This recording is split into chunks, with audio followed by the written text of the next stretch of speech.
n'existe pas.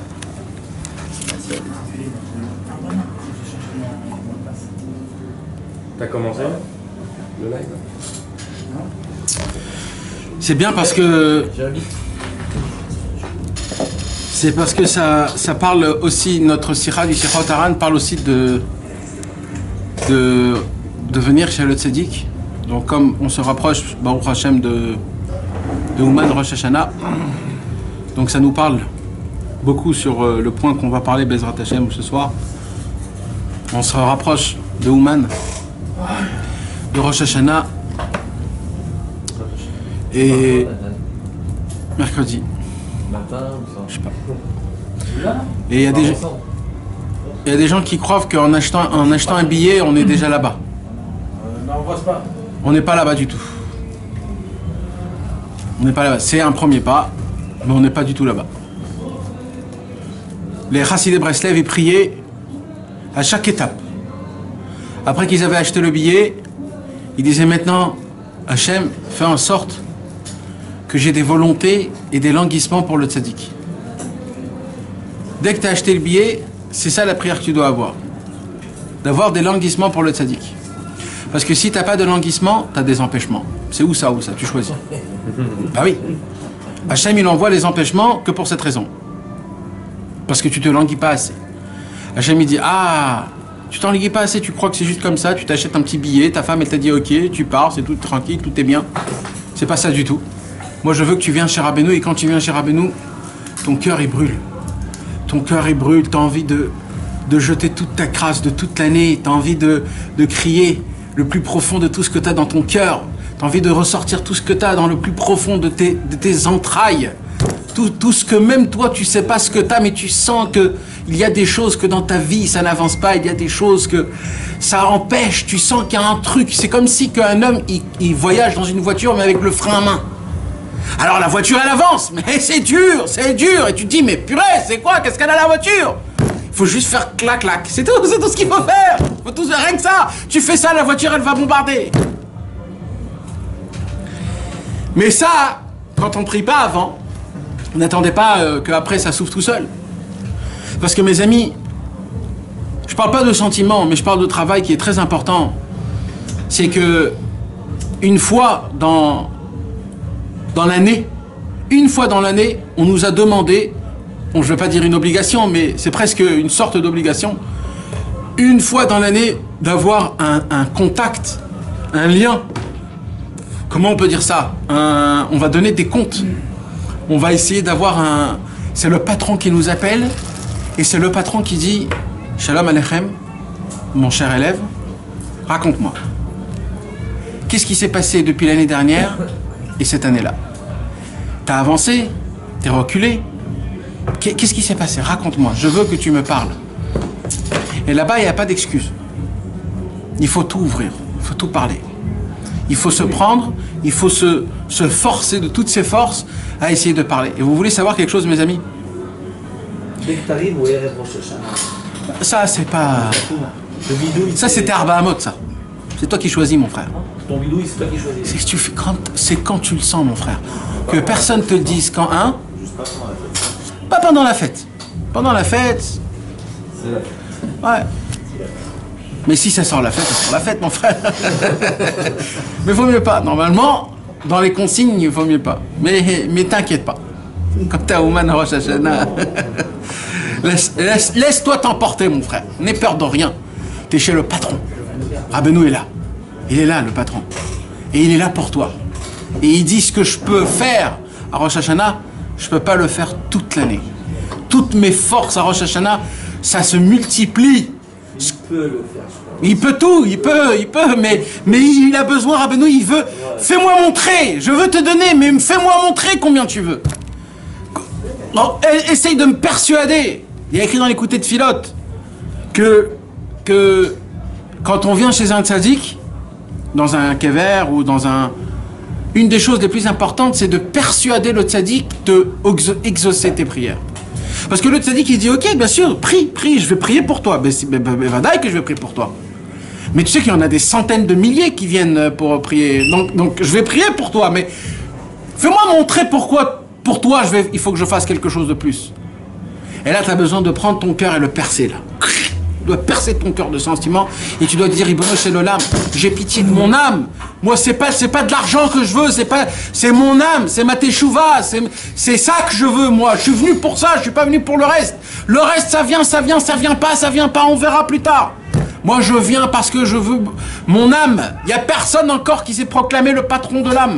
Et il y a personne qui peut s'occuper de moi. Et moi, il me reste encore une toute petite nuance de pitié, de miséricorde sur moi-même. Je veux faire teshuva, je veux être un homme, un juif qui applique la Torah et les mitzvot, qui est un serviteur d'Akadosh Baruch Hu, que tout ce qu'il fait, il le fait par amour, pas par crainte. Aussi par crainte, mais aussi avec amour.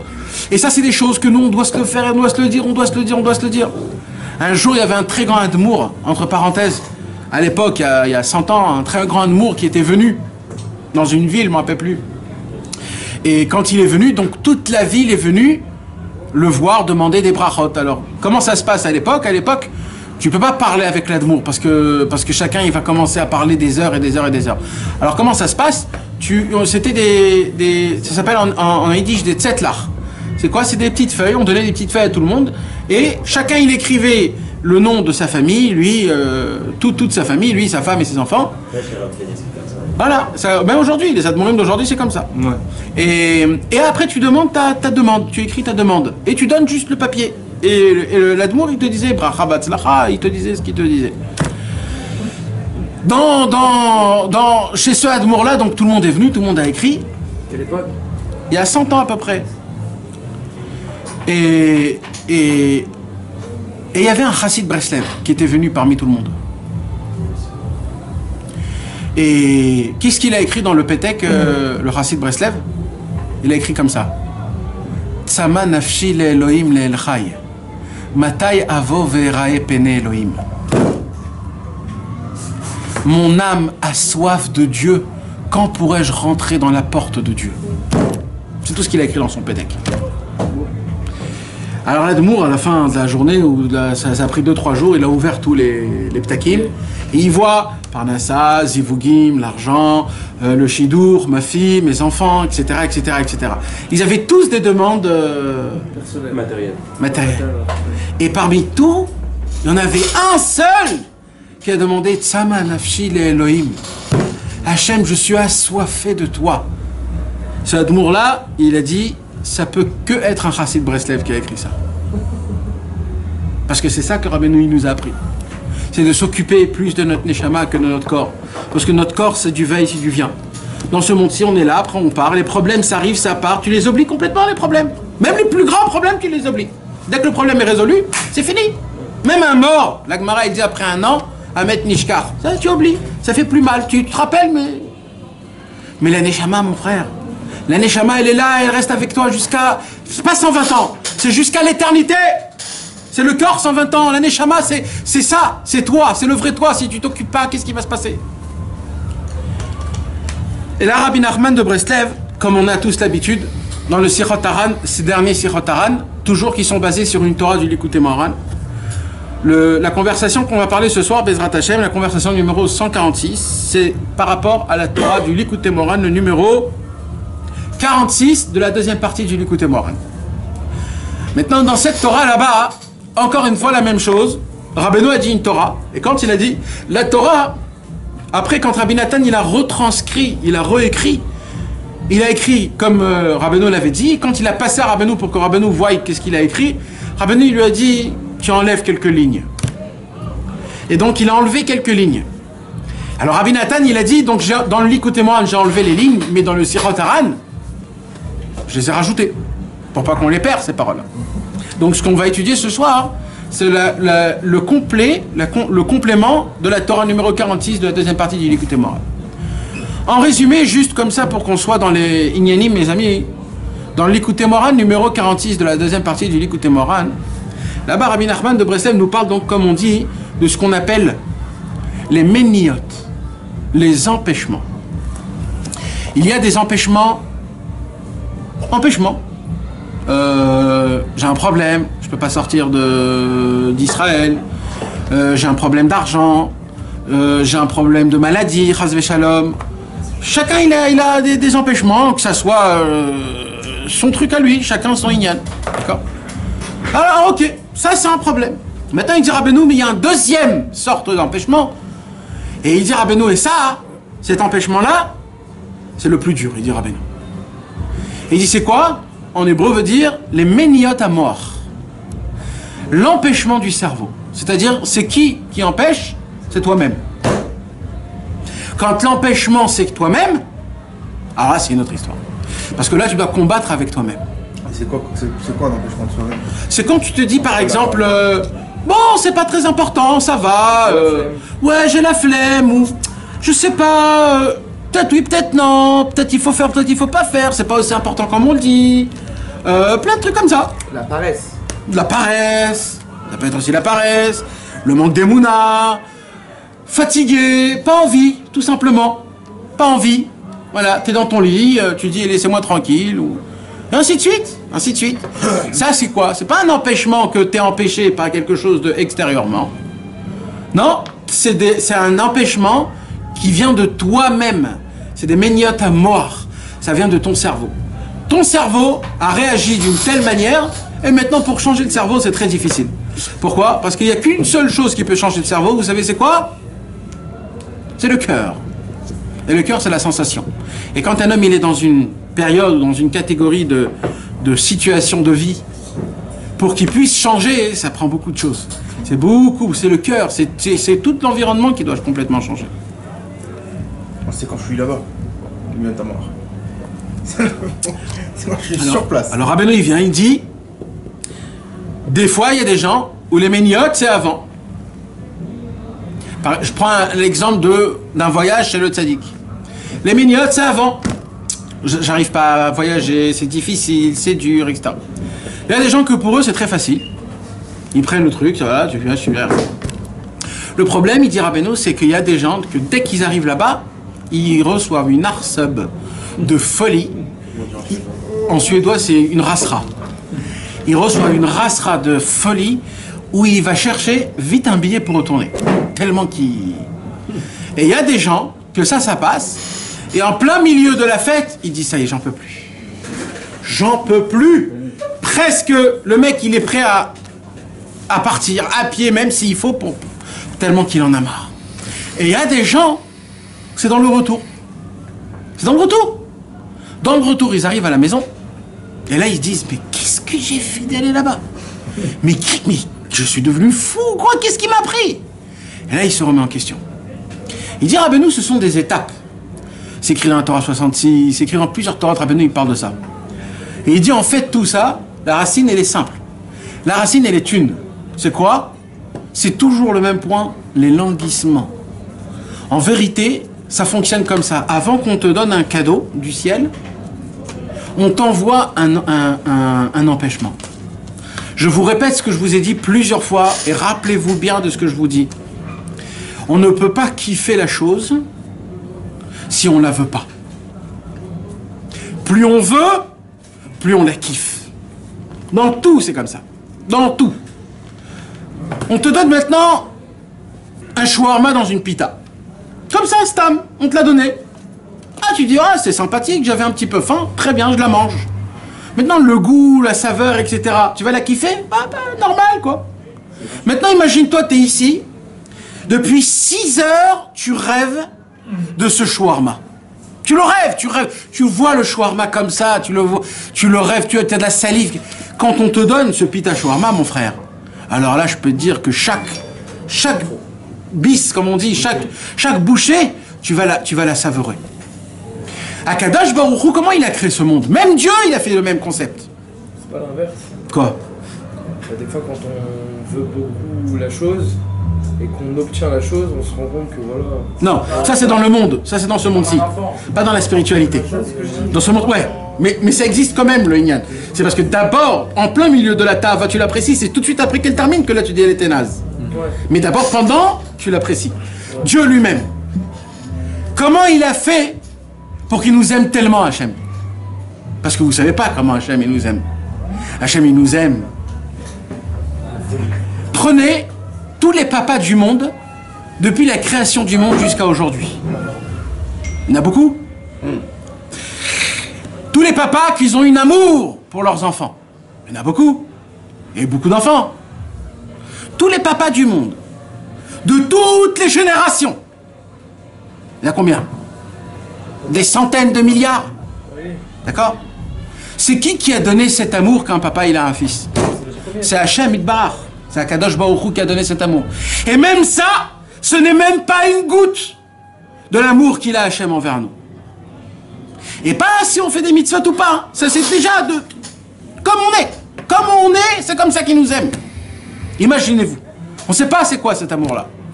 Maintenant, Akadosh Baruch Hu, comment il nous aime autant? Parce qu'avant de créer ce monde, il a voulu beaucoup ce monde. Les anges ils sont venus, ils ont dit ne le créez pas. Dieu il a dit si je vais le créer. Ils ont dit non, si et non et si, ils se sont bagarrés. Après on a voulu donner la Torah. Hachem il dit donne la Torah, ils sont venus dit non tu donnes pas la Torah. Hachem il dit si, encore une fois le combat. Pourquoi il y a eu ce combat là? C'est pour créer des... Même Dieu il avait des languissements pour nous.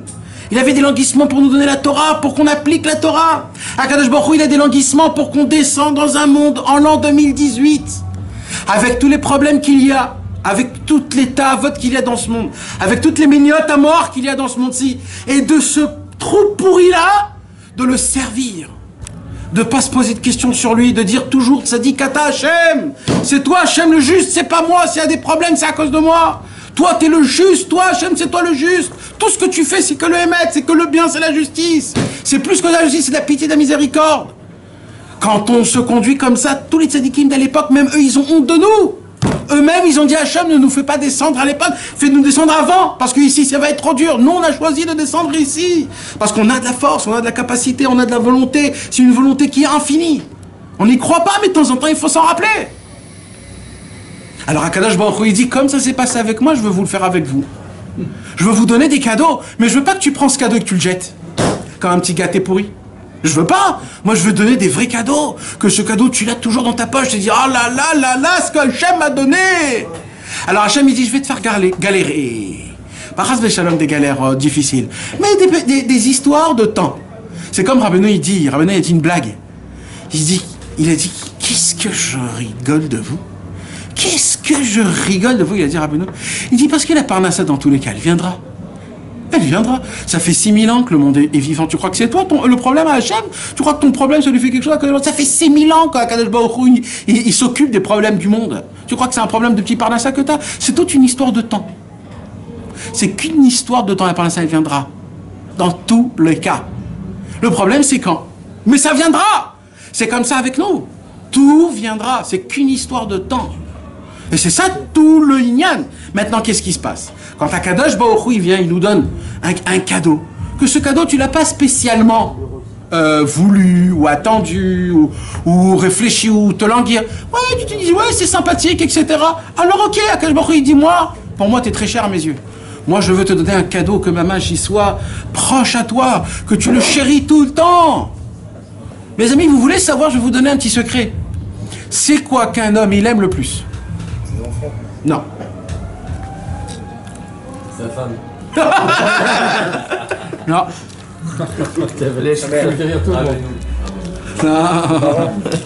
Non. Soi-même. Soi-même. On s'aime plus nous, notre corps. Non, non. Mais notre corps à nous, c'est la chose la plus précieuse à nos yeux. Que tu le veuilles ou pas. Chas v'shalom, je veux pas dire des cas, mais quand chas v'shalom, il y a des choses, des fois même tu peux oublier les plus proches que toi, parce que c'est toi, c'est ton corps, malheureusement. Comment ça se fait, hein? Ces enfants, ce qu'il y a de plus précieux. Tu parles du niveau cerveau, moi je te parle du niveau du cœur. Justement. Non, quand chas v'shalom, t'as très... Je veux pas dire des cas, mais c'est toujours ton corps. Tu peux pas, quand tu souffres, ta vie, elle est... c'est d'abord toi, et après c'est tes enfants. C'est que tu sens que tu le veuilles, c'est un instinct. C'est Akadosh Baruch Hu qui a créé cet instinct. Mais pourquoi ça existe, ça?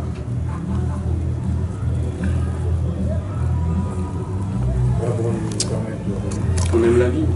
C'est parce qu'on aime la vie, c'est parce que c'est Dieu qui nous l'a donné. Sans ça, ça serait très difficile de vivre. Mais il y a une réponse à ça dans la racine. C'est comme les vases avant la blessure. Ça donne l'envie toujours. Un homme, quand il naît, il a une envie qui n'est pas encore une envie extérieure, c'est une envie intérieure dans son cerveau. C'est quoi? C'est d'avoir des enfants. Mais c'est pas d'avoir des enfants, c'est de créer. De procréer. Comme ça on dit procréer. C'est de procréer. Il veut enfanter, engendrer des enfants. Pourquoi? Pas pour avoir des enfants et s'amuser avec eux. Pour laisser une trace de lui. Pour laisser une trace de lui. Pour laisser une trace, même je vais enlever le lui, pour laisser une trace dans ce monde. Pour qu'il y ait un... Et ça, c'est très fort en nous.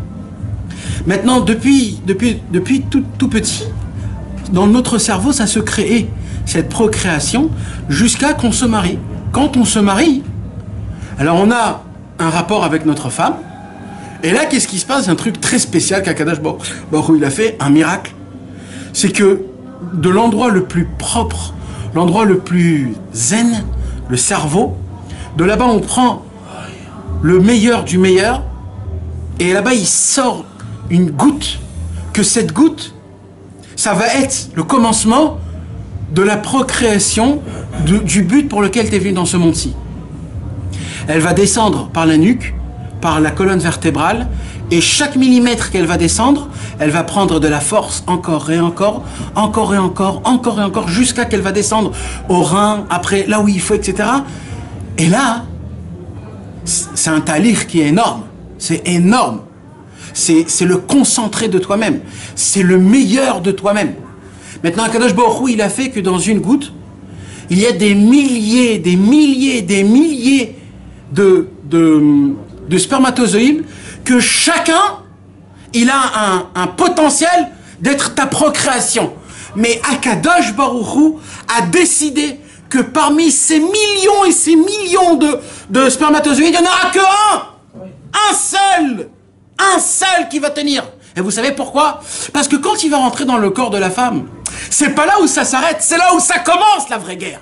Parce qu'il faut d'abord qu'elle arrive dans le corps de la femme, qu'elle monte dans le... Je connais pas les noms en français, mais... Dis en hébreu, dis en hébreu. Dans le rechem. Et après dans le rechem, dans la shachalot. Après dans la shachalot, dans tous les trucs. Et ça rentre dans l'ovure, tout ça. Et après... Ça continue pas, ça prend 3 jours. Après là-bas, il faut que...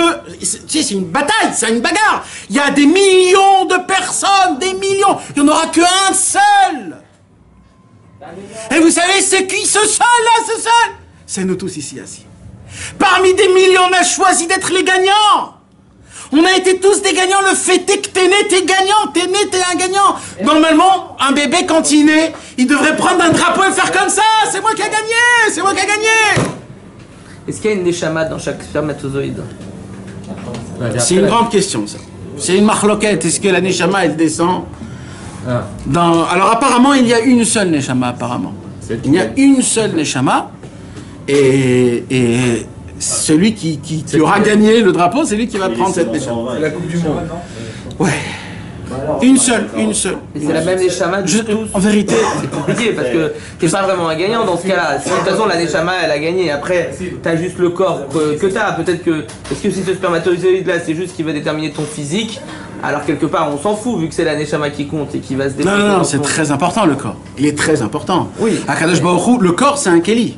C'est-à-dire, ça veut dire la neshama toute seule ne peut pas descendre. Donc Non, quelque part mais c'est très important. Quel que soit le corps, est-ce que quel que soit le corps dans lequel elle descend, la neshama... Je sais pas elle te va dire. se- Mais les Je sais pas spermatozoïdes du tout. sont tous identiques, logiquement, ils ont tous le même potentiel génétique, ils sont identiques. Ils sont identiques. En tout cas, c'est le gagnant.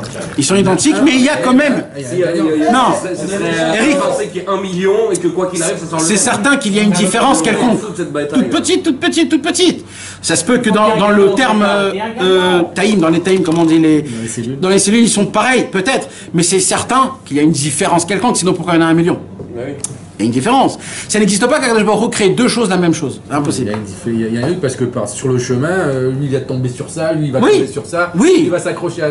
Non, mais ça veut dire il Il faut qu'il y ait une masse pour qu'il y en ait un qui arrive, et attends, ils arrivent plusieurs qui arrivent, le principe c'est qu'il y en a un qui rentre, les autres ils peuvent plus rentrer. C'est le premier qui rentre. Non, mais des fois on voit que oui, ils peuvent rentrer.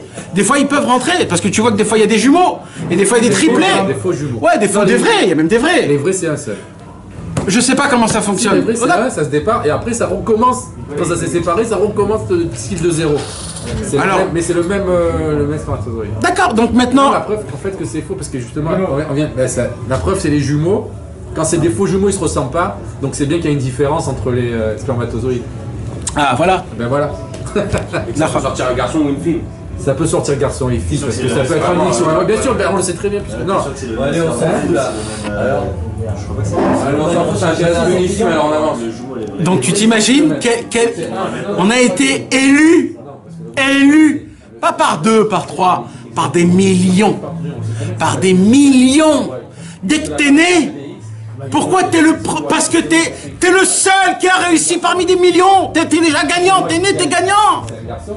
C'est pour ça qu'il y a eu une volonté. Tu sais combien de volontés le spermatozoïde il a essayé pour arriver là où il doit arriver et à la fin naître. C'est une volonté comme jamais il y a eu au monde. Donc c'est pour cela que quand on est, qu'on nous donne le corps, on aime ce corps, on adore ce corps. On fait tout pour ce corps, on se met des crèmes, on se fait devant le truc, on se met des choses, etc. Des fous, des folies. Pourquoi? Parce qu'on a une volonté énorme. Donc on voit que tout dépend de la volonté. Plus tu veux la chose, plus elle est importante pour toi.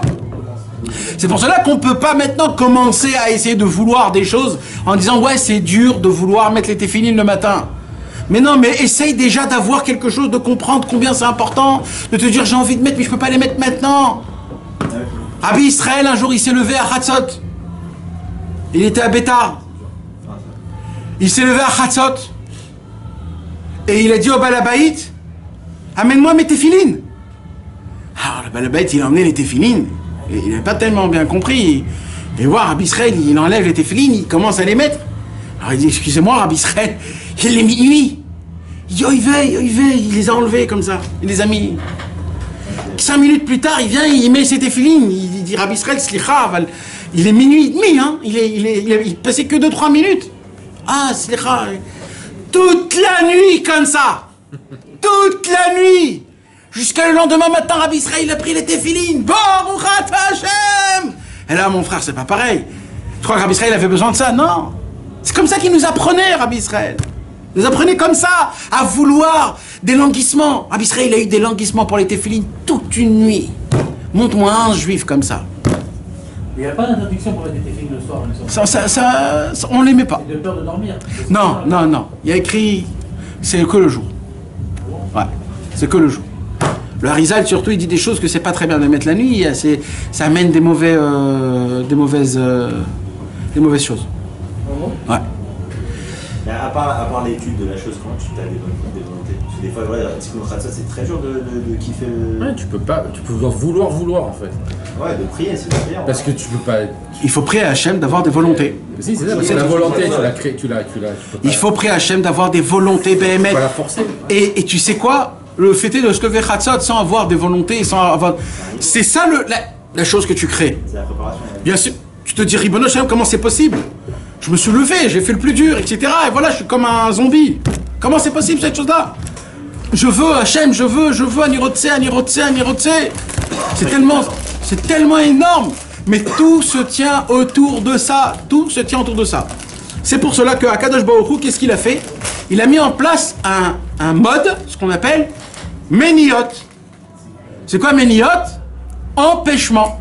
Quand tu prends le mot Méniot et tu le mets en verlan, ça sort Neimot. Quand tu arrives à briser les Méniot, l'empêchement, ça devient des Neimot. Ça devient comment on peut dire, un Naïm. C'est agréable. C'est bon. Ça commence à devenir c'est bon. C'est quelque chose de spécial.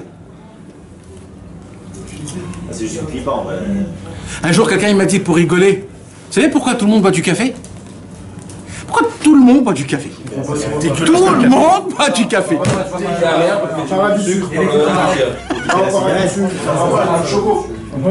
C'est une blague, hein? Quelqu'un il m'a dit une blague. Pas après vous dites, Nathan il a dit... C'est parce que les premiers, nos parents, nos grands-parents, quand ils ont bu du café, ils ont dit à l'enfant, c'est pas pour vous, quand vous allez grandir, vous allez boire du café. Et pendant ce temps-là, ils ont dit, oh là là, quand on va être grand, on va boire le café, et quand on va boire le café. Et dès qu'ils sont devenus grands, tout le ratson est mis dans le café, et maintenant ils ont kiffé le café. C'est un miracle, je me souviens comme si c'était hier. Ça avec les livres de temps. Badaï! C'est un miracle.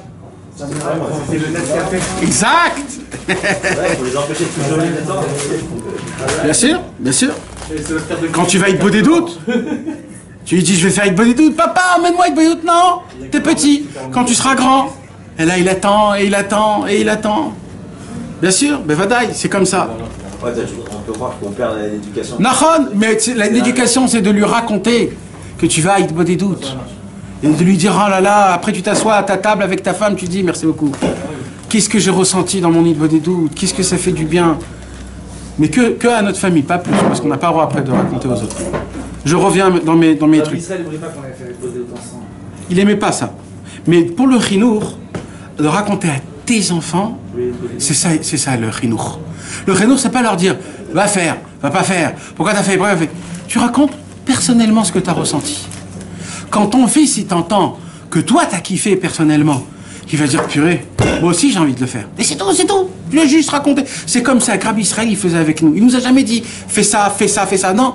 Quand j'étais avec Rabbi Israël Cordonneur, quand j'étais avec Rabbi Shlomo Wexler, quand j'étais avec lui, qu'est-ce qu'on a ressenti, la Vodat Hashem, la Vodat Hashem. Et tu ressortais de Rabbi Israël, tu disais, mais je suis un lion là, j'ai envie de bouffer le monde là, j'ai envie d'y aller, où je vais. Parce que pourquoi? Parce qu'il t'avait mis comme ça en transe, comme ça il faisait Rabbeinu. Rabbeinu il s'asseyait. Comment on connaît la vie de Rabbeinu? Rabbeinu, tu crois qu'il avait rien à faire? Il s'est assis, il a raconté des miracles, bah pitom. Rabbeinu il voulait nous éduquer. Il disait quand j'étais petit, moi, je payais le Mélamed pour qu'il m'apprenne encore plus de Torah. J'allais briser le mikvé. J'allais parler au Baal Shem Tov. J'étais là, il nous racontait quand on entendait ça. Tu ne pouvais pas tomber amoureux de ce travail, de dire qu'est-ce que je fous dans ce monde-ci. Mais purée, c'est quoi ça? Je veux vivre la vraie vie. C'est quand que je pourrais vivre cette vraie vie? Alors donc, Akadosh Baruch Hu a placé des méniotes.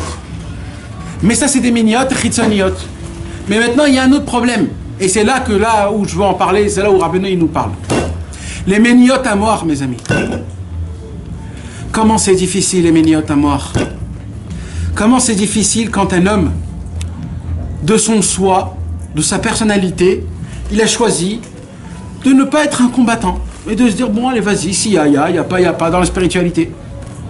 Et ça, c'est pas très bien.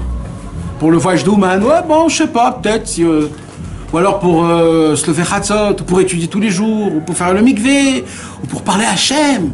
Hitbodedut, mes amis. Comment on perd tous les jours qu'on fait pas Hitbodedut? Comment on perd? Vous savez, c'est quoi le secret du mariage?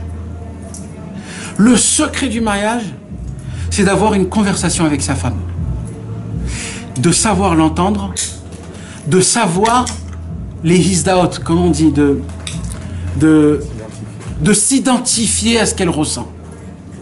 C'est ça le secret du mariage. Et le secret du chinour, le secret des enfants, c'est exactement la même chose.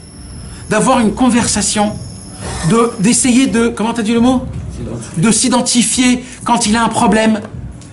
Parce que quand votre enfant il dit papa, il y a des enfants qui m'embêtent à l'école, tu dis c'est pas grave, tu truc et tu verras, ça va passer. Mais lui il se dit mais moi je suis perdu moi. Toi tes problèmes c'est de la parnassa, mais moi mon problème c'est que ça, moi j'ai rien d'autre moi comme problème. Tu me dis ça va passer, mais non ça va pas passer. Alors toi aussi tu veux que je te dise ça va passer tes problèmes de parnassa ou je sais pas quoi. Non, il faut se descendre à lui, il faut dire purée comment c'est matin au maire. Qu'est-ce que t'as ressenti? Dis-moi ce que t'as ressenti. Et vous voulez savoir pourquoi on n'arrive pas à faire ça? On n'arrive pas à faire ça, hein. Ne croyez pas qu'on arrive à le faire, ça. On s'assoit pas avec notre femme comme il faut. Minimum tous les jours, un petit quart d'heure, 20 minutes. D'essayer de l'écouter, de s'identifier à ce que le... Ou avec tes enfants, chacun, tous les jours, mes amis. Parce que plus tu en donnes, et plus, ils ont besoin encore plus. Et c'est comme ça. Parce que ça, c'est la seule chose où plus tu en donnes, mieux c'est. Et vous savez pourquoi on n'arrive pas à faire ça? Une seule raison très simple. C'est parce qu'on ne le fait pas avec Hachem. C'est tout. On ne fait pas assez de Hitbodedut avec Hachem. C'est parce qu'on ne fait pas assez de Hitbodedut avec Hachem. Notre gorge, notre bouche est fermée. Après, on n'arrive pas. On n'arrive pas à parler, on n'arrive pas à donner des sentiments. On n'arrive pas à dévoiler, Béhémet, qui je suis, qui tu es. Pourquoi on s'aime, pourquoi on ne s'aime pas? Pourquoi? C'est que ça, ce problème. On ne prend pas ça au sérieux, les amis. Et sachez que plus le temps il passe, plus ça devient difficile parce que les enfants, ils grandissent. Et ils grandissent sans que leurs parents ont parlé vraiment. Et là, c'est très grave. Après, c'est très très grave. Après, tu te poses des questions. Pourquoi les enfants, ils tournent mal? Pourquoi ils font de la drogue? Pourquoi ils partent dans des trucs de folie? Après, va savoir les problèmes. Et après, tu dis, c'est trop tard. Tout ça, on aurait dû tout arranger avec une seule chose. Faire Igbo des doutes. Parler avec Hachem tous les jours. De ta journée, de tes sentiments. Si t'es simcha aujourd'hui ou t'es pas été simcha. Si tu as bien fait shacharit ou pas. De demander pour le lendemain, Bezrat Hachem, que ça sera meilleur. Et ça s'appelle des Meniot Amoar. Meniot Amoar, mes amis, c'est quand il n'y a pas une réelle raison, mais tu t'es décidé que je me bats pas pour ça. Je me bats pas pour ça. Pour faire être beau des doutes, pour aller au mikvé, pour étudier tous les mardis soirs. Non, je me bats pas pour ça. Eh bien, mes amis, Rabbi Nachman de Breslev, il nous dit que pour ça, le problème, il est un peu plus spécifique, un peu plus spécial. Et par rapport aux autres choses, qu'il y a un conseil simple, à ce problème-là, il n'y a pas un conseil simple. Eh oui, les amis. Je vais vous donner un petit peu le déroulement de comment ça se passe. Et là, mes amis, je voudrais qu'on ait une vraie conversation entre amis. Pas d'un rave avec... Ouais. Et je voudrais qu'on parle comme des vrais amis de la vie réelle, sans trop se faire des illusions ou se la péter un peu en se disant ouais ça va, etc. Non, la réalité des choses, mes amis. La réalité des choses, c'est que dans ce monde-ci on souffre. Et chacun il a des problèmes. Et malheureusement dans la vie, il y a des fois des petits problèmes, il y a des fois des grands problèmes, et il y a des fois des problèmes où tu te dis, Hachem, là c'est trop. Là je suis en train de... Voilà. Là c'est mes épaules, ils sont en train de... Bam, j'en peux plus là. Genre, là tu te dis, bon, on m'a appris à l'école que Hachem n'envoie pas des problèmes que tu peux pas surmonter. Mais là je comprends pas parce que là tu peux pas, ça veut dire. Mais le pire de ça, c'est que tu vois, par rapport au problème, que ça va empirer dans 2 semaines, dans 1 mois. Tu te dis, mais qu'est-ce qui va se passer dans 4 mois? Mais je vais m'éclater la tête dans le mur. Mais on ne voit pas aussi loin. Mais les problèmes, on les voit dans les 2-3 mois. C'est vrai que des fois, il y a des gens qui disent 10 ans. Alors, lui, c'est quelqu'un qui a vraiment baissé les bras ou qui se dit, c'est foutu. Ah ouais, il voit 10 ans, c'est déjà de voir 10 ans, c'est un miracle. Mais ça veut dire, quand un homme, il a des problèmes, il se crée déjà son problème dans les mois comment ça va se passer avec il voit pas la solution. C'est quoi? Ça va vivre au jour le jour, en fait. Alors, non, attends, là, Johnny, elle va être que ce sera aussi pas shoot que ça. C'est pas ça le problème. Le problème, il est plus que ça. C'est pas compliqué. Béhémet, c'est pas compliqué. Ce que je suis en train de vous parler, mes amis, c'est pas du cerveau, c'est pas de la sagesse, c'est que du cœur. Il y a que du cœur et il y a rien d'autre. Et vous voulez savoir quelque chose? Avant qu'on avance, il faut qu'on n'oublie pas quelque chose. C'est que Hachem, Imo Anochi Betzara. Akadosh Baruch Hu, il est en plein milieu de ce problème avec nous. Il est là. Il souffre avec nous. Toutes les souffrances qu'on a, même si c'est ce qu'on peut croire contre Dieu, mais lui, il est là avec nous. Il est là, il souffre avec nous. Il est là. Et ça, il faut... Hein? Là, pour l'instant... Attends, il faut déjà comprendre. Là, il faut juste déjà savoir. Akadosh Baruch Hu est avec moi. Akadosh Baruch Hu... Attends. Non. Pourquoi une contradiction? Parce que ça serait plus simple qu'il nous retire cette épreuve. Mais pourquoi il t'a envoyé l'épreuve? Mais pourquoi tu souffres avec moi si tu m'as envoyé l'épreuve? Parce que tu es obligé d'avoir cette épreuve. On n'a pas à savoir. Cette épreuve, elle est obligée. Parce que tu es un imbécile, tu ne veux pas comprendre normalement, alors je vais te donner des baffes. C'est aussi simple que ça, mon frère. Sinon, il n'y aurait pas de problème. Un homme, chas v'shalom, il est malade, il va chez le docteur, il va se faire opérer. Tu dis pourquoi il s'est opéré? Mais c'est très bien qu'il s'est opéré. Grâce à ça, il va être meilleur. Tu dis mais non, il faut pas. Alors quoi, tu veux souffrir? C'est soit pour une réparation, soit pour se rapprocher d'Hachem. Mon frère, notre problème à nous, c'est qu'on y tient trop à ce monde. On a énormément d'émouna dans ce monde-ci. Là où il faut pas avoir de la émouna, on a mis de la émouna. Dans les tavotes, dans les femmes, dans l'argent. C'est là-bas où il faut pas mettre de la émouna. La seule émouna qu'on doit mettre, c'est dans les tzadikim, dans la Torah, dans Hashem Yitbarach, dans le service divin. Ce monde-ci, c'est un monde de passage, mes amis. Ce monde-ci, c'est comme... Comment je peux vous dire ça? C'est une tahana. Oui, mais quand tu vas dans le bus, tu rentres dans une tahana, tu commences à mettre un canapé, des cadres, des trucs. Pourquoi pas? Tu attends le bus, Mabaya, espèce d'imbécile. Mais t'es fou quoi, tu vas monter dans le bus, tu te barres. Ce monde-ci c'est pareil, par rapport à la vie qu'on a dans le monde d'en haut, c'est une tahanat autobus, c'est une station de bus. Mais Vadaï, maintenant c'est quoi? C'est que tu t'es rentré dans la tahana, tu dis purée, est-ce que c'est beau ici? J'achète tout là, il faut que je remette tout en marbre, je vais mettre ici tout ça, et là tu t'incrustes, et là qu'est-ce qui se passe? Il y a un mec qui vient, tout simple, il attend. Le bus avec toi, tu te dégages, c'est à moi. Mais t'es fou quoi? C'est une tarana, je viens, j'attends comme toi. Et le problème, c'est que nous, on s'est procuré ce monde. Mais ça sert à rien alors ce monde illusoire. Pourquoi on nous a créé ce monde illusoire? C'est parce que c'est dans ce monde-ci que tu peux donner la gloire à Hachem. C'est le seul monde. La seule raison pour laquelle on t'a mis dans ce monde-ci, c'est pour que tu donnes gloire à Hachem. C'est pour que tu couronnes Hachem. Et tu sais comment? Très simple. Dans ce monde-ci, matériellement, on ne voit pas Hachem. C'est pas Hachem le roi dans ce monde-ci. Dans ce monde-ci, c'est les avocats, c'est l'argent, c'est les honneurs, c'est celui qui a plus de tavot, c'est eux les patrons aujourd'hui. Toi, on t'a emmené dans ce monde-ci pour que tu viennes, toi le petit, le naze, tu viens devant tous ces grands-là, les avocats, les gens avec de l'argent, les trucs, et tu leur fais comme ça tous à tout le monde. Tu leur dis Hachem Amelech, c'est Dieu le patron. Tu vas devant des docteurs énormes qui ont 17 ans d'études et ils vont dire cette maladie elle est très grave. Tu vas venir et tu vas dire eh ben moi je crois en un Dieu qui est un et c'est lui qui va choisir.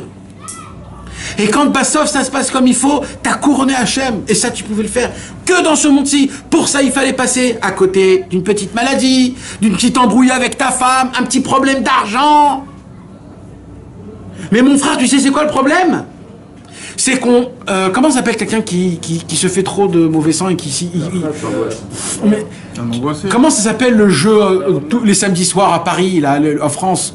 Les jeux à la télé avec les nains, là, comment ça s'appelle là? Fort Boyard. Voilà, Fort Boyard. Fort Boyard. Alors, les Fort Boyard, c'est quoi? C'est un jeu, Naran, c'est quoi le jeu? Si tu dois rentrer dans une maison, tu dois chercher un truc, après tu dois trouver... Maintenant, imagine-toi le mec, il rentre dans la maison... Et il trouve pas, il dit oh là là là, il commence à pleurer le mec. Il dit mais qu'est-ce que je vais faire? Mais il rentre dans un vrai train, le mec, il s'est dit mais qu'est-ce qui m'est arrivé? Mais c'est un jeu frère, c'est un jeu, c'est pas grave, t'inquiète pas, on va te dire c'est ça. Ce monde-ci c'est un jeu, c'est tout simplement, tu dois donner de la gloire à Hachem Yitbarach, c'est tout. Alors quand Akadosh Baruch Hu il t'envoie un petit croche-patte etc, tu dis oh qu'est-ce que je vais faire? Pourquoi c'est comme ça? Mais j'en peux plus, j'en ai marre. Pourquoi Hachem tu me fais ça? Mais attends, tu veux sortir du jeu, je te fais sortir du jeu tout de suite. Tout de suite je te fais sortir du jeu. Le dernier film de Spielberg il a fait ça, il a fait tout le film en jeu. Il y a une révolution. Tu l'as pas vu? Vert là? Ouais, c'est Raider for Ready Player One. Chaque mec, il n'y a plus de monde en réalité, il est que dans un la réalité augmentée. Ah ouais. Il est grand. C'est un monde virtuel, que un monde virtuel. Ah ouais. Non? Ouais. Alors maintenant, parce que c'est comme ça que tu donnes la gloire à Hachem. Tu comprends? C'est que comme ça que tu peux donner gloire à Hachem. Un homme qui n'a pas de Yetzerara dans des choses spéciales. C'est pas comme ça que tu donnes gloire à Hachem. Mais c'est certain. C'est certain. Alors, j'arrive tout de suite. Alors, c'est quoi le problème? Il n'y a pas de problème. Tu peux être... T'es persuadé de ça, t'y crois à 100%. Mais t'as un entourage autour de toi qui... Et bien, plus c'est difficile, plus la gloire est grande. Plus le couronnement est plus fort. Tu peux pas dire à une femme des choses comme ça. Mais ça n'existe pas. Elle est terre à terre, elle a besoin de... Elle n'existe pas. C'est dedans que ça existe. C'est dedans. C'est comme ça, mon frère. Et tu verras, mais ça c'est pas le cours là. Parce que là on est dans, c'est pas un cours de On est quand même dans un monde de matière. Les autres mondes, il n'y a pas de matière. Donc on fait quand même exception. T'es dans le deal, t'es avec Hachem, t'es là, t'es pas. On est dans la matière, tu le sais bien. Alors il y en a, ils ont voulu se. On connaît l'histoire, les anges ils ont voulu faire des marioles, ils regardent les côtes, et regardent papa. Et il les a pris, aller sur terre et c'est devenu des singes. Bon, c'est devenu des singes. C'est eux qui ont voté dans Sodome et Gomorrhe. Donc quand t'es dans la matière, T'as une épreuve, c'est pas comme les autres mondes, c'est pas juste une tachana. C'est pas juste une tachana, la matière elle vient, elle te tu sais ce que défonce la tu gueule. fais, t'es obligé de jouer un jeu pour paraître normal. C'est rare, c'est la matière. Des fois quand tu t'as envie de faire ça, t'as envie de dire ça, t'as envie de vivre ça. Exploser, t'as envie de. Je peux dire, non, tu peux pas. Tu peux pas. On fait une discussion croisée là.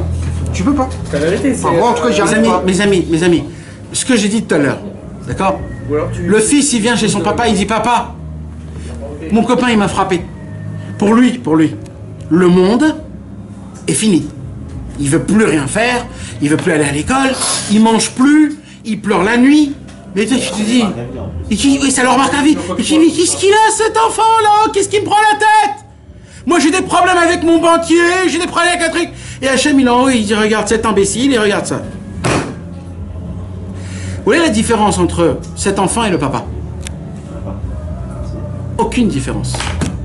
Maintenant, tu vas me dire, mais bien sûr, puisque le problème du papa, c'est un réel problème. S'il ne paye pas ce qu'il ne doit pas payer, on l'emmène en prison, etc., etc. L'enfant, il ne va rien se passer. Mais en vérité, c'est faux. Pourquoi? Parce que tout est dans le cerveau. Tout, c'est comment tu reçois la chose. Tout, c'est comment tu perçois la chose. Tu crois que Rabbi Akiva, quand on lui a épecé, écoute bien ça, David, quand on l'a épecé son corps, dépecé son corps. Non, attends, je te rappelle que Rabbi Akiva, jusqu'à 40 ans, il était plus grave que toi. Non, mais comprends ce que je suis en train de te dire. Ça veut dire que toi... Après, quand il a fait tchouva, ça veut dire... Non, mais ça veut dire il est comme toi. Il vient du même endroit que toi. Il a juste pris les choses sérieusement. Rabbi Akiva, maintenant, tu sais quoi, laisse tomber. Là, je te parle d'un sentiment, comme il a dit, matière. D'accord? Quand tu coupes la peau, ça fait mal? Ça fait mal, même pour Moshe Rabbeinu, ça fait mal. Rabbi Akiva, on l'a dépecé, il rigolait. Tu crois qu'il souffrait pas? Je vais te dire. Lui, alors, ses élèves, écoutez bien ce que j'ai dit, regardez comment c'est beau. Ses élèves, ils ont dit à Rabbi Akiva, Adechan Rabbeinu, jusqu'à où? Même là, tu rigoles, mais tu... Et qu'est-ce qu'il a dit, Rabbi Akiva? Écoute bien. Kol yamai chiketi la regazé. Toute ma vie, j'ai attendu. Alors, qu'est-ce qui se passe? Puisqu'il a attendu jusqu'à aujourd'hui, donc qu'est-ce qui se passe? Donc, c'est le plus grand tanoug. C'est que maintenant, pourquoi? Parce que toute sa vie, il a attendu. Si c'est langui pendant toute sa vie de pouvoir mourir au nom d'Hachem. Donc maintenant, c'est ça son plus... Maintenant, tu peux m'expliquer ça physiquement? Amène un docteur, là, maintenant, là. Mais parce que c'est réellement qu'il a rigolé. Tu peux nous rappeler déjà qui étaient ses élèves qui l'ont vu se faire dépecer? Est-ce que tu... C'était Rabbi Shimon Bar Yochai. Non, donc tu vois, c'était du lourd, quoi. C'est-à-dire que Rabbi Shimon Bar Yochai, le grand, l'immense, il était comme un fou quand il a vu Rabbi Akiva. Donc même lui, personne n'a atteint ce niveau. Non, c'est pas que c'est personne, c'est pas ça. Non, mais ce niveau de Emouna, il a jamais été atteint autant. Non, mais moi je te parle pas de ça, moi je te parle par rapport... Non, tout est dans le cerveau. Il avait une connexion, donc... Non, mais maintenant, c'est là où je viens... C'est un ange dans un corps, quoi, clairement. C'est là où je viens et je dis que déjà, c'est toute une question de perception, déjà. Tout le monde peut arriver à ce niveau? Oui. Tout le monde. Ça, c'est une obligation d'avoir la Emouna. Obligation. À ce niveau-là? À ce niveau-là. Non, mais ce niveau-là, t'imagines? Si, mon frère, oui. Tu fais dépecer et tu dis encore... Oui, mon frère, oui. Schéma Israël. Oui. Rabbi Israël dans vos desserts. Son fils est mort de faim parce qu'il s'était un Breslev. Parce que c'était un Breslev, on lui a pas donné à manger. Tu arrives à comprendre ce truc-là? Son bébé, il dit lechem. Du pain, papa, du pain. Jusqu'à qu'il a gonflé et il est mort, son fils. Tout ça parce que c'était un Breslev. S'il serait sorti et il aurait dit je suis pas un Breslev, tout de suite on lui aurait donné du pain et il n'y aurait pas de problème. Il est mort parce que c'était un Breslev, on ne lui a pas donné du pain. Quand Rabbi Israël il raconte cette histoire, c'est filmé. Et c'est même audio, tu peux entendre. Il rigole et il pleure en même temps. Le Rav Goudlevski, je ne sais pas si vous connaissez, il a fait Teshuvah, il s'est rapproché de Rabbeinu quand il a vu ça. Il a dit de rigoler et de pleurer en même temps, c'est quelque chose qui n'existe pas. Si Rabbi Nachman de Breslev arrive à prendre ces deux extrêmes et de les mettre en une seule truc, c'est qu'on arrive à vivre, écoute bien le mot, qu'on arrive à vivre les plus grandes souffrances de ce monde-ci en rigolant. Ça veut dire quoi? Ça te fait mal. Ça te fait mal, mon frère. Bien sûr que ça te fait mal. Mais tu rigoles. Tu rigoles. Ça ressemble à quoi? Au diabétique. Le diabétique, tu t'imagines, un homme, il vient chez le docteur, et le docteur il dit, bah écoute mon frère, j'ai une très mauvaise nouvelle à te raconter, c'est que tu es diabétique. Et il dit alors, il dit, bah dès aujourd'hui, tu devras te piquer tous les jours. Oh là là là là là là là là, se piquer tous les jours. Alors le premier jour, pam, oh là là, ça va me faire mal, purée. Et ça lui commence à faire mal, il va sauter. Un an plus tard, il ressent plus rien. Maintenant, ça lui fait mal quand même. Bien sûr que ça fait mal, c'est un sentiment qui reste normal. Mais, il rigole de ça, parce qu'il comprend que tout dépend de ça. En vérité, la cigarette. La première fois que j'ai pris la taf, on a toussé, on a vomi, on a craché, qu'est-ce que c'est horrible. Hein? Et aujourd'hui quoi? Tu la kiffes. Vous voulez savoir vraiment? Tu la kiffes pas. Vous savez ce qui s'est passé? Dans ton cerveau, tu as accepté de kiffer la cigarette. C'est tout! C'est tout! Mais si tu serais un homme qui se renouvelle tous les jours tu aurais pris la cigarette, tu aurais vomi. Quand un homme, il accepte, il avance. Il avance. Il faut juste accepter, baisser la tête, laisser la vague passer, avancer. Toujours c'est comme ça. Alors au début c'est difficile, mais après ça avance. Maintenant écoutez bien ce que je vous dis. Les problèmes, ils arrivent. Et malheureusement les problèmes, il y a des milliards de raisons pourquoi ils viennent. Mais on va prendre la raison la plus grossière, d'accord? La raison où Rabbi Nachman, toujours, il met cette étiquette sur les problèmes. Alors c'est vrai qu'il y a des autres raisons, mais en général, c'est ça la raison pour laquelle malheureusement on souffre, mes amis, c'est parce que on n'avance pas dans la Avodat Hashem. On oublie que le monde réel, c'est le monde futur. C'est tout, mes amis, c'est tout, c'est tout. Tant que tu vas pas comprendre ça, je vais t'en donner, moi, des droites et des gauches. Je vais t'en donner, il dit Hachem. Il faut que tu te réveilles. C'est la fin, ma chère va venir bientôt. Jusqu'à quand vous allez rester des gros-lards? Il faut avancer, il faut parler du Tahlit. Il faut que quand un ami, il voit, au lieu de se dire une petite chariade ou alors une blague, il faut parler de Rabbeinu. Il faut dire comment je peux faire? Quand tu rentres chez toi à la maison, il faut que tu parles de Rabbeinu. Il faut que la conversation, ça soit toujours le Tahlit. Ah, t'as un conseil à me donner pour la Vodat Hashem, un chidouche de Torah qui va me renouveler, une belle histoire d'un tzaddik pour me redonner de la force. Il n'y a aucune autre parole qu'on doit parler, ni d'argent, ni de combine, ni de je suis allé en vacances ici, je suis allé en vacances là-bas, j'ai kiffé ma truc, etc. Ça n'existe pas, ces choses-là, mes amis. Et tant qu'on n'a pas compris ça, Dieu, il va nous donner des croche-pattes. Et vous voulez savoir pourquoi? Parce qu'Akadosh Baruch Hu, il nous aime plus, nous. Plus tu en reçois, plus il t'aime. Parce qu'il tient à toi. Il veut pas que tu te lâches.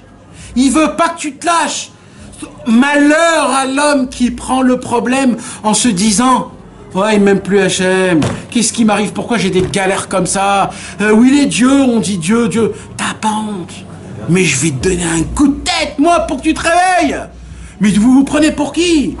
Ben, Maître Akadosh Baruch Hu, il est là parce qu'il tient à toi, il t'envoie 2-3 trucs, c'est tout, c'est comme ça. Salut frère. Mais maintenant, c'est quoi le Inyan, mes amis? Il dit Rabbeinu, il y a un troisième niveau. C'est quand le monsieur, il est fatigué. Ça y est, je suis fatigué. Allez, ça y est, j'en peux plus. J'en peux plus. Ça y est, j'en peux plus. Ça m'est arrivé hier, j'ai qu'est-ce que tu veux? J'en peux plus. Voilà, j'en peux plus. Je suis fatigué. À la Ribono chez l'Olam, j'ai plus la force de rien. J'en peux plus, qu'est-ce que tu veux que je fasse? Qu'est-ce que tu veux que je fasse? Et là, j'en peux plus. Et là, Rabbeinu, il nous parle. C'est à ce moment-là où Rabbeinu, il dit, c'est à ce type de mec que la conversation numéro 146, ça nous parle. C'est quand le monsieur, il dit, j'en peux plus, ça s'appelle Emeniat Amor, ça veut dire même prier, je suis fatigué, même espérer, même vouloir, même avoir la croyance, jusqu'à quand? Jusqu'à quand? Et plus j'ai de la croyance, plus ça me fait mal. Parce que si je baisse les bras, c'est fini, j'ai plus mal. Mais tant que j'ai de la croyance, ça me fait encore mal, parce que j'espère, et tous les jours, c'est encore plus lourd et plus dur. Mais Akadosh Baruch Hu, il préfère ce chemin-là. Il préfère le chemin de l'espérance. Toujours l'espoir. Toujours avoir la croyance, encore et encore, tous les jours. Alors, faut pas prier par exemple quand quelqu'un a une épreuve. Il faut toujours prier. Dans tous les cas, c'est ce qu'il avait posé la question, David. Pourquoi? Parce que de base, Akadosh Baruch Hu, Il y a écrit comme ça, Venatan lecha rachamim verichamcha. En vérité, Hachem, il a sa propre pitié et miséricorde. Mais la pitié et la miséricorde de Hachem, elle nous fait mal à nous. Parce que des fois, la pitié et la miséricorde d'Hachem, c'est une claque. Tu veux pas recevoir une claque. Alors Hachem, il dit, j'ai comment dire, non, j'ai une autre face. C'est la pitié et la miséricorde, je te le donne dans tes mains et toi tu fais avec ce que tu as envie.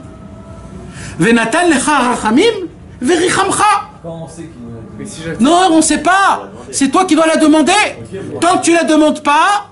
Ouais, mais quand tu la demandes, mais quand tu sais que tu as. Si tu sais, c'est gros lot, mon frère. Mais là, non, mais si tu reçois, ça veut dire. Voilà, tu vas demander. Eh ben, c'est en priant, mon frère. Oui. C'est en ayant la croyance dans. Là, tu vas pas compris. Tu pries pour ça, d'accord? Hachem, à un moment ou à un autre, il te l'a donné. Mais c'est à quel moment tu peux définir que là, il l'a donné, là, il ne l'a pas donné là... Non, ça fonctionne de cette manière-là. Déjà, le fait est que tu me poses cette question, c'est la plus grande preuve qu'il ne te l'a pas donné. La rachamim, c'est sur un point spécial, où avant tu pries une vraie prière, et après que tu as terminé la prière, tu es persuadé que Dieu il te l'a donné. Et tu fonctionnes de cette manière-là. Si tu fonctionnes de cette manière-là, tu l'as eu. Si tu te poses encore des questions, est-ce que je l'ai, est-ce que je l'ai pas, est-ce que je l'ai, est-ce que je l'ai pas, tu l'as pas. Il faut que tu fonctionnes comme ça, mamache. Je l'ai eu. Je l'ai eu. Comment tu sais? Je l'ai eu. Ne me pose pas de questions. J'ai pris Hachem, il me l'a donné.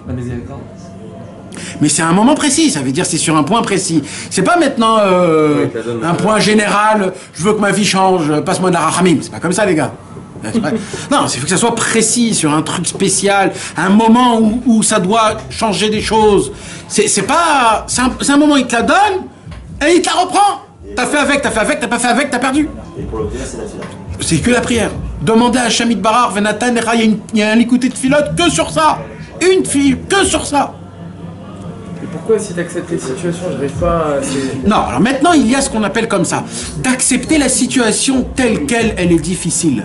Toi, ce que toi tu demandais, c'est une autre situation, mais tant qu'elle change pas, je m'annule.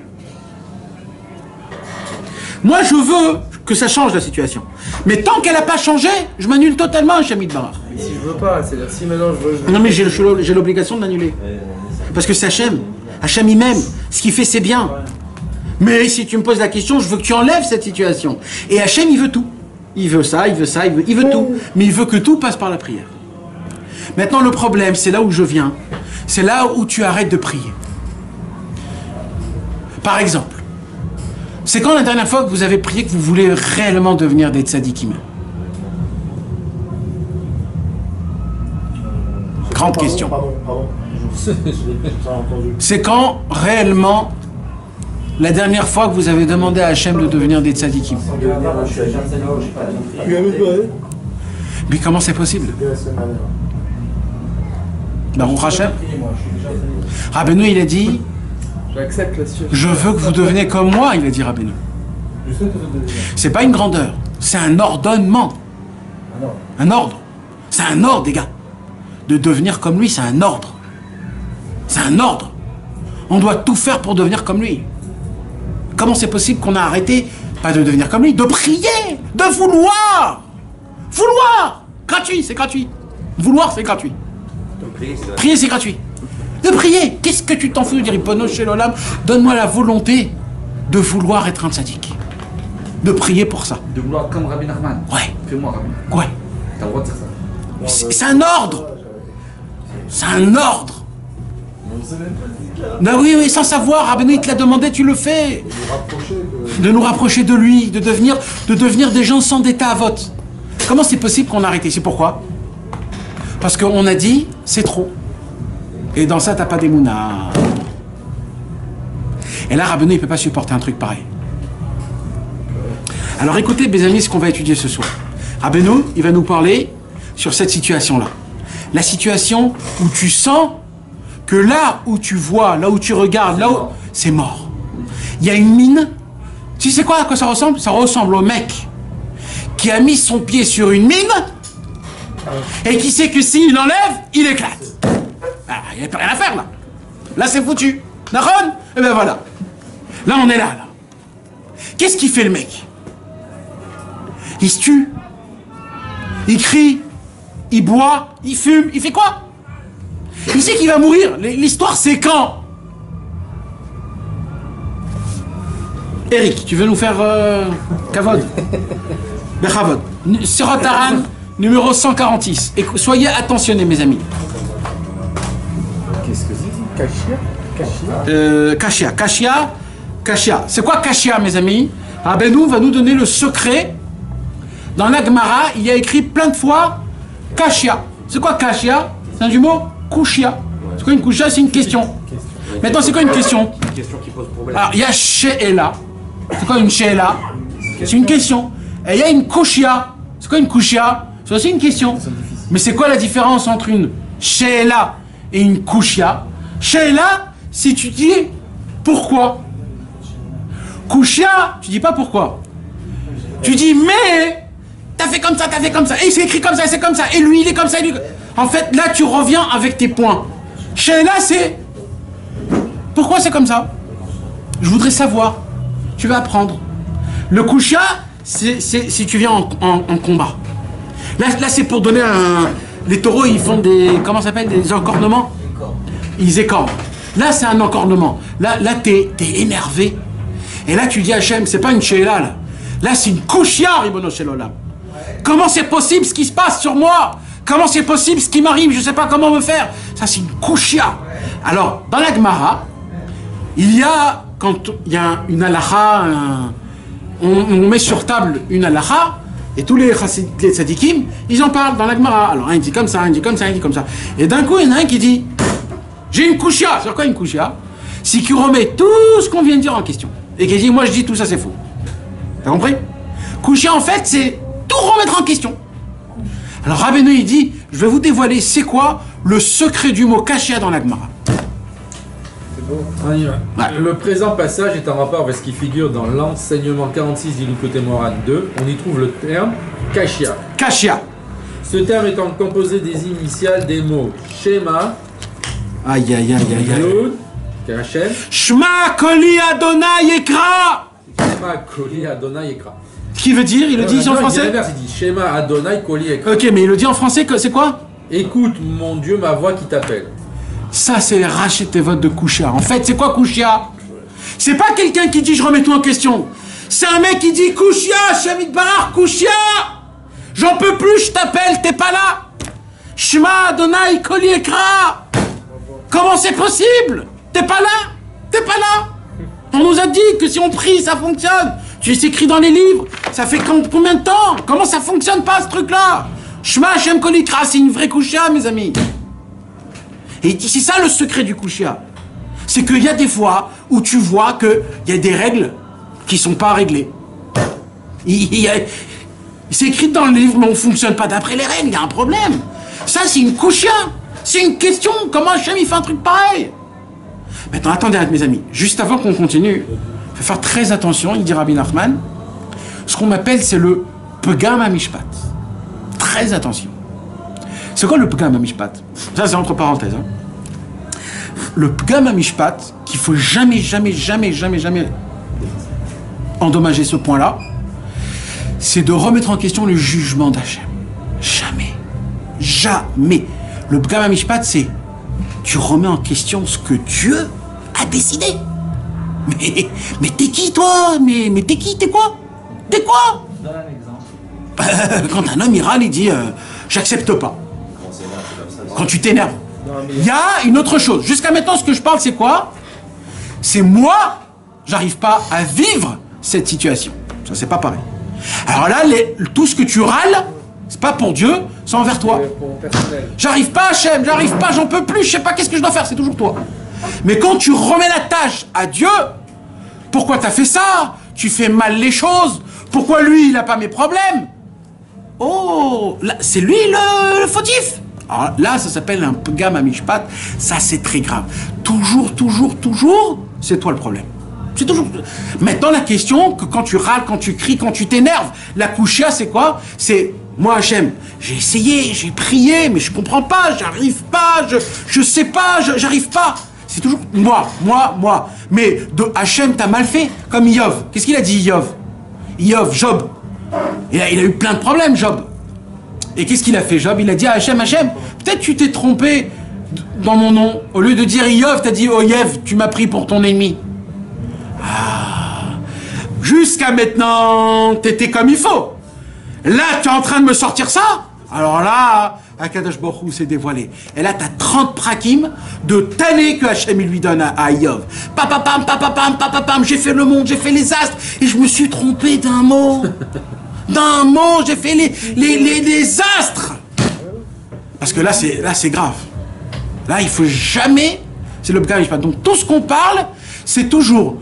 Moi, Ribono Shel Olam, je veux essayer de me conduire d'une bonne manière, de penser comme il faut, de ne jamais te remettre en question. Mais j'arrive pas. J'ai pas envie. Je suis fatigué. C'est pas toi le problème, Hachem. C'est moi le problème. J'en ai marre. J'en peux plus. Je ne supporte plus ce qui se passe. Ce que tu fais, c'est bon, c'est émettre. Mais c'est trop dur pour moi. Ça, tu peux. Parce que le problème, c'est qui? C'est moi. Mais de remettre à un problème à Hachem, très grave. Ça s'appelle le Pgam Mishpat. Jamais le Mishpat, jamais tu dois le changer. Ah, mais il y a des situations que quand tu vois, on a déjà vu des situations comme ça, où des personnes qui en ont même voulu à Dieu. Je sais pas, par exemple la Shoah, par exemple. Ouais. Il y en a qui ont totalement tourné la page. Alors on ne peut pas parler de la Shoah parce qu'on ne sait pas ce que c'est la Shoah réellement. Non, je parle pas de. Je parle sur Claline, quoi. Ouais, c'est très grave. Ou des gens qui Chasvé Shalom, ils perdent leur enfant. Il dit qu'un jour il avait pris comme ça Dieu, il lui dit enlève-moi le poison qui est en moi, fais voir ce que tu m'as fait là, c'est pas bien. Parce que c'est sûr que c'est bien, mais moi je suis là, on va bien envoyer ce poison. Et c'est ça le vrai Inyan, c'est quoi? C'est de pouvoir tout le temps justifier Hachem, et toi, c'est toi le problème. Mais même toi, ton problème, c'est un faux problème. Mais pour l'instant, mon problème, je le sens, c'est que je suis fatigué, j'en ai marre, j'en peux plus, c'est lourd, c'est dur, j'en peux plus. Et c'est ça une kashia dans la Gemara. C'est quoi kashia? C'est que voilà, j'appelle Hachem.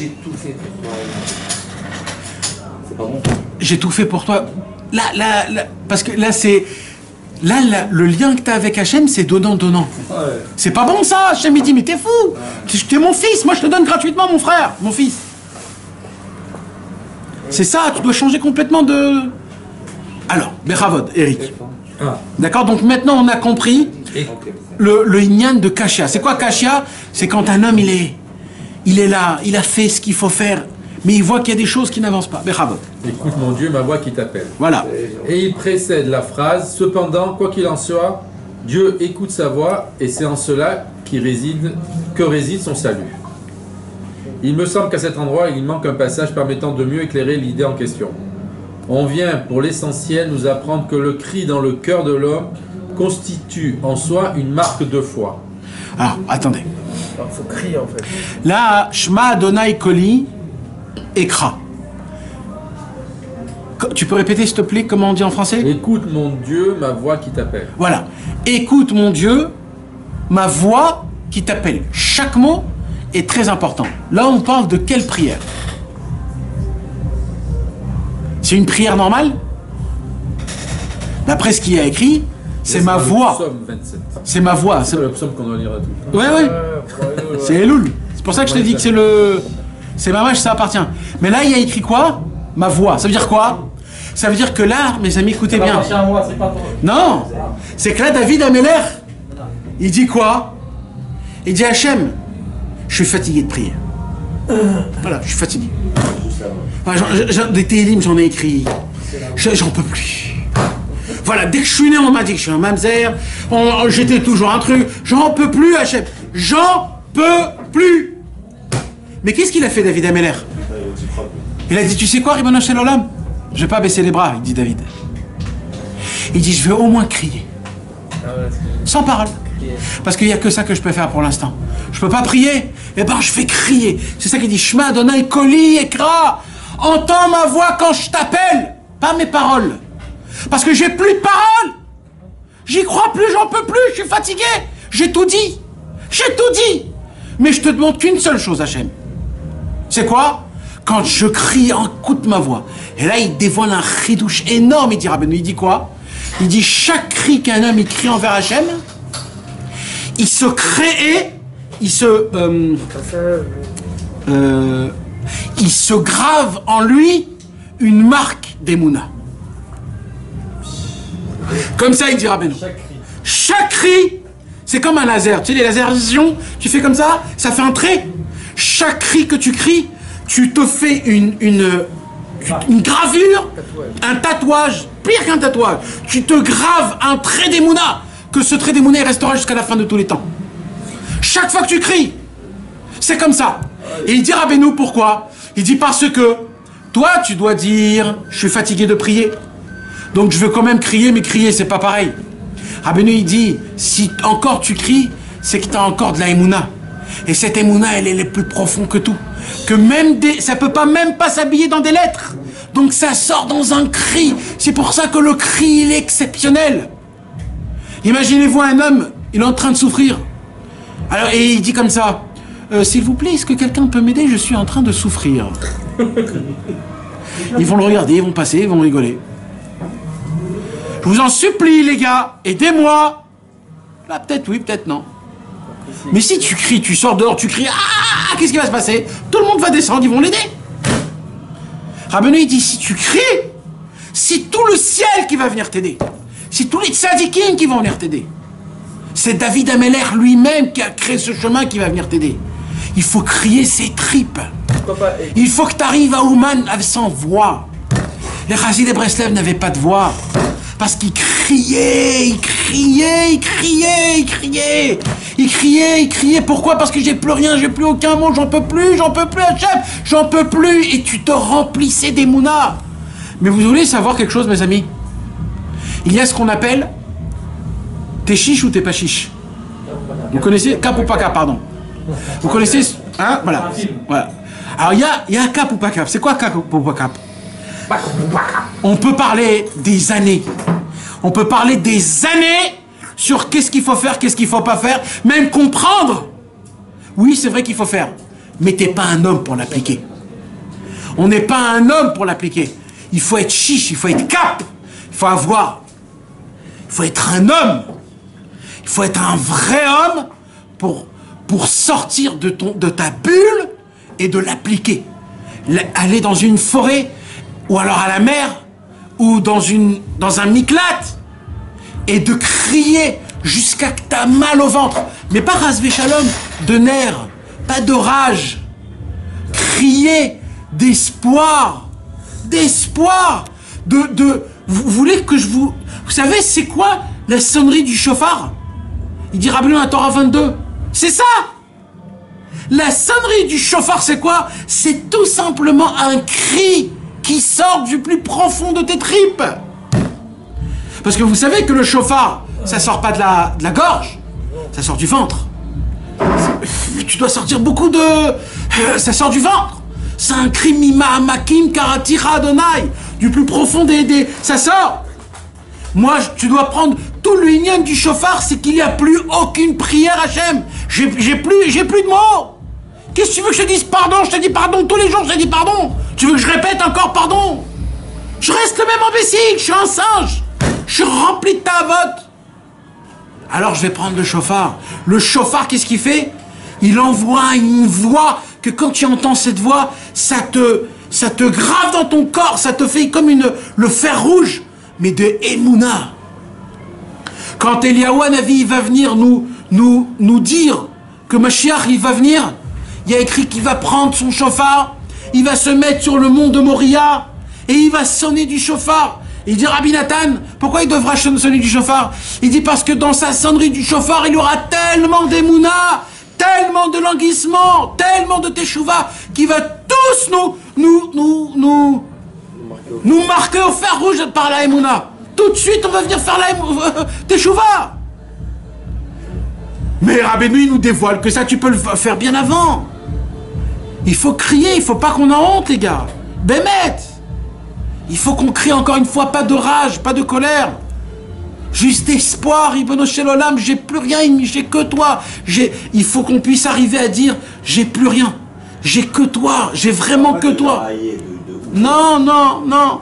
Là, c'est un cri. Il n'y a plus de mots. Je veux pas dire mot désespoir, mais c'est ça un petit peu.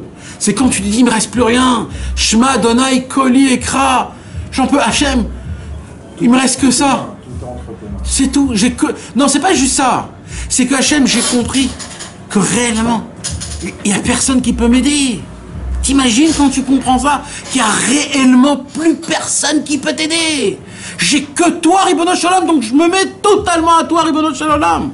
J'ai vraiment que toi, j'ai que toi, j'ai personne d'autre, Ribono Shalom, j'ai personne d'autre. J'ai personne d'autre. Et c'est toi le patron du monde, c'est toi qui as créé ce monde. En un clin d'œil, tu peux tout changer. Je mets tout mon espoir envers toi. Shema Adonai Koli Ekra, comme ça David Emelech il a dit. Pourquoi Koli et pas mon cri? Pourquoi ma voix et pas mon cri? Parce que le cri, c'est encore quand quelqu'un il a de l'espoir, que quelqu'un va venir l'aider. Tu cries pour qu'il y ait quelqu'un qui vient. Là, tu cries même pas, là. Parce que tu sais qu'il n'y a personne qui va venir t'aider. Alors tu dis, voilà, je suis là, Hachem. C'est juste une voix. C'est même pas un cri. C'est encore moins qu'un cri.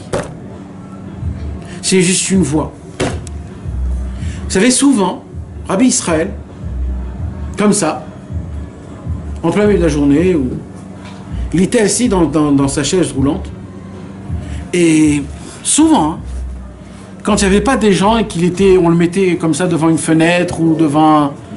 On entendait des fois un son.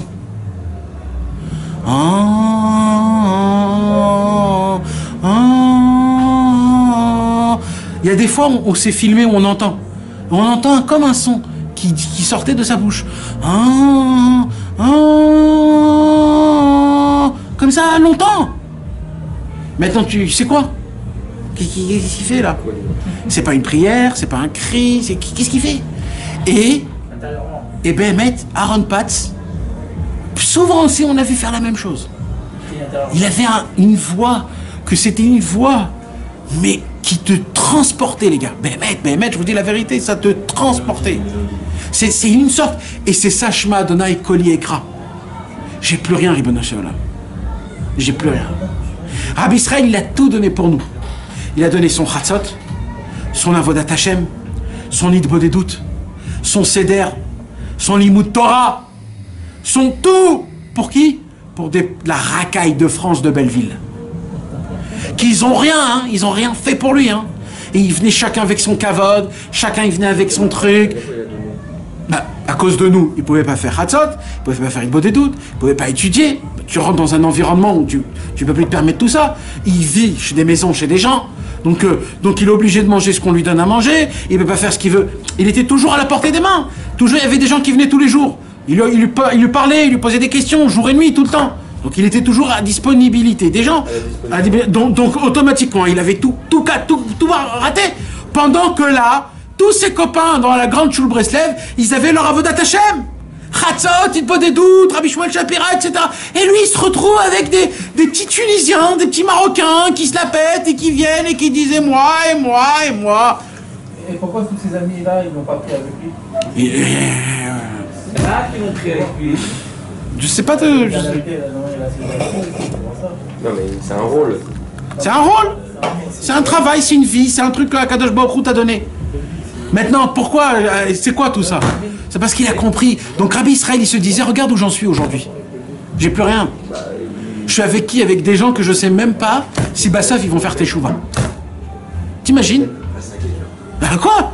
Mais ça veut dire qu'on était en France, dans notre vie, dans notre sang, ça coulait les combines, les arnaques, les trucs dans notre sang. Alors, on parlait des gens, on avait 4-5 trucs, comment on peut faire de l'argent, comment... Avec nous, Rabbi Israël, il nous parlait avec des gens comme nous. Il devait nous secouer, il devait nous donner des claques, des frappés. C'est pour ça que de temps en temps, il criait, c'était un cri où je peux même plus prier, frère. Juste c'est ça, Shema Adonai Koli Ekra. Bechavod.